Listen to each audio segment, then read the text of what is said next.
Bon dimanche, ça y est, la forme est revenue. Heureux de vous retrouver pour le 305e TV 168.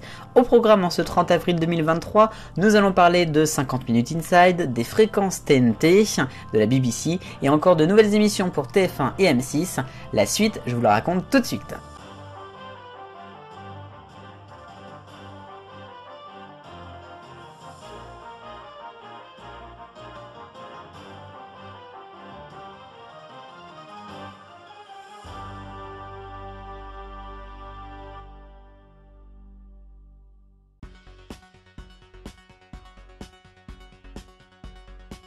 A la une ce dimanche dans le TV 168, on part sur TF1. 50 minutes inside perd son animateur phare.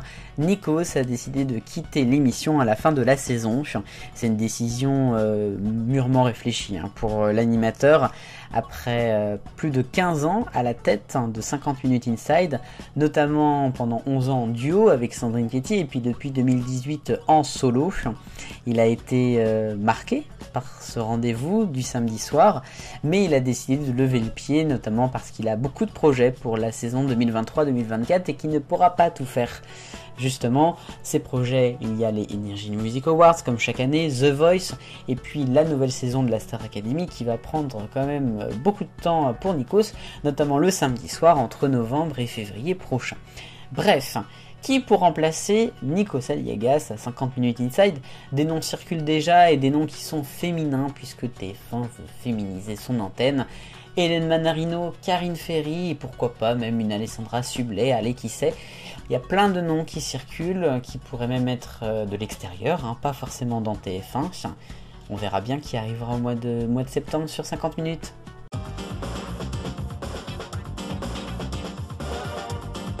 Alors la presse est-elle trop méchante avec Lazara? C'était ma question 168 de la semaine dernière. Selon vous, enfin 55%, c'est assez mitigé, non, et oui à 45%. Donc on a quand même des résultats qui sont pas flagrants. Cette semaine, je vous demande donc très logiquement qui va remplacer Nikos à la tête de 50 minutes inside. Les noms et le lien pour voter dans la description.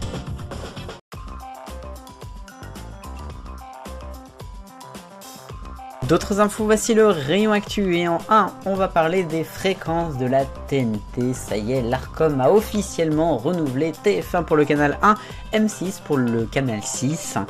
Évidemment, il y a quelques petites choses qui changent. Dans les conventions, par exemple pour M6, il y a encore moins de musique, et oui. Et puis plus de fiction française, TF1, il y a toujours des petites choses aussi. Xavier Niel pourrait-il revenir dans la bataille pour d'autres fréquences à renouveler dès l'an prochain? Affaire à suivre. Deuxième info maintenant avec la carte au trésor version junior qui sera diffusée sur Oku/France 4 pour le week-end de l'Ascension. Ça sera le jeudi 18 et le vendredi 19 mai prochain, juste avant la quotidienne Cannes Festival. La carte au trésor junior qui sera présentée par une ancienne gagnante de Koh-Lanta. Il s'agit de Maxine Ezouane, c'était il y a 2 ans. Troisième info vers la fin du téléshopping en France. Ça a commencé dès hier puisque TFX et TMC n'ont plus le droit de diffuser notamment l'Euro Shopping. C'est en fait à cause du groupe Stars qui a été placé en redressement judiciaire il y a presque 2 mois. Et donc les chaînes ont été tout simplement interdites de diffuser cela. Téléshopping et M6 Boutique qui font aussi partie de ce groupe ne sont pour l'instant pas touchés. Et c'est vers une fin quand même dans notre pays. Et puis quatrième et dernière info, on part au Royaume-Uni, la BBC est un petit peu dans la tourmente puisque vendredi, son président a tout simplement démissionné. Richard Sharp, qui ne l'est pas, a eu des petits problèmes de conflit d'intérêts avec notamment un prêt qu'il a donné en fait à Boris Johnson pour le gouvernement via de la BBC. Ça n'a pas trop plu, bref, il est parti remue-ménage au Royaume-Uni.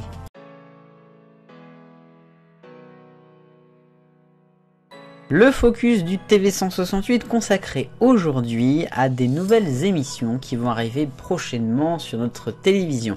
Avant le mercato des animateurs qui aura lieu d'ici quelques semaines, on a le mercato des émissions et des nouvelles émissions avec des nouveaux concepts, entre guillemets, il va y en avoir.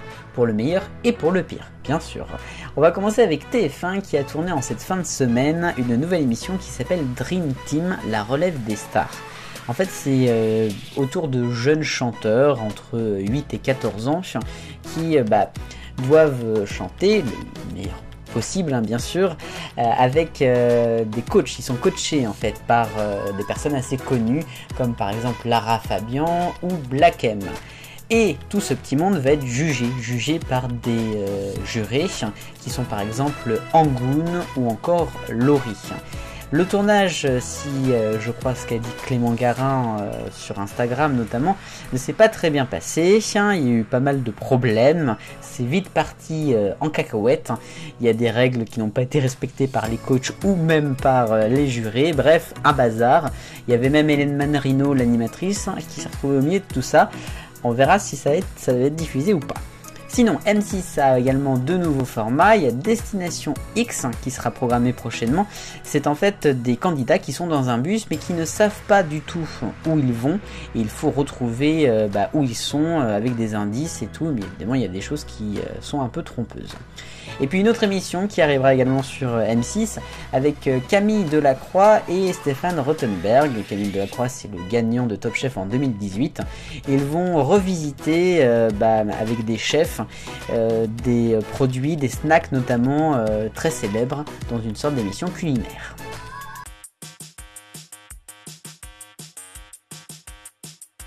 En hommage à Jerry Springer qui est décédé cette semaine à l'âge de 79 ans. Vous ne le connaissiez peut-être pas, mais c'est un monstre de l'animation télévisuelle aux États-Unis.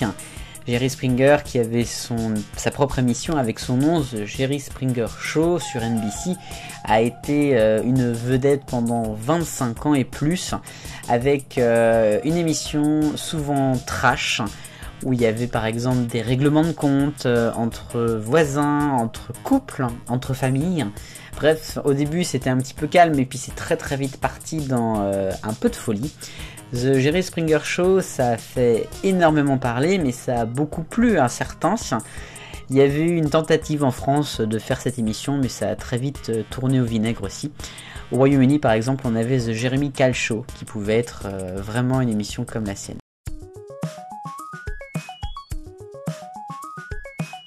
L'arc-en-ciel des audiences rouge pour le lancement de Love Island, une semaine très difficile sur W9, vendredi 200 000 et 1,2% de part de marché. C8 est en orange cette semaine avec la première partie des 20 ans de la méthode Coé qui n'ont fait que 2,5% de PDM et 500 000 téléspectateurs. Du jaune pour France 3 avec la nuit des Molières, c'était en presque direct, 790 000, c'est en très grosse baisse.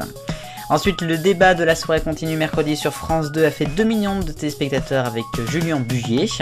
TF1 pour le bleu clair, Koh-Lanta. Alors, je l'ai mis en bleu clair, 3 300 000, c'est quand même pour alerter que ça baisse et c'est quand même très mauvais. Ensuite, vous avez du bleu foncé avec Les Baudins, un spectacle en direct du Zénith de Nantes sur M6, 3 500 000, c'était jeudi.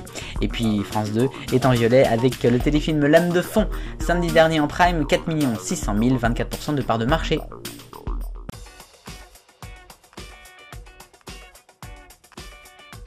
Et enfin, je suis un peu tristoun puisqu'on a appris cette semaine qu'un des prétendants de L'amour est dans le pré 2023 n'avait pas reçu de lettre après les portraits qui ont été diffusés au cœur de l'hiver dernier.